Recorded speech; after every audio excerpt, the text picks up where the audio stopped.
कोकणचो रूपा भारी माझ्या कोकणचो बाई तोरो भारी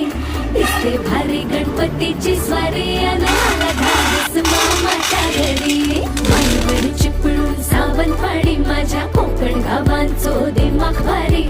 दिसते भारी गणपतीची स्वारी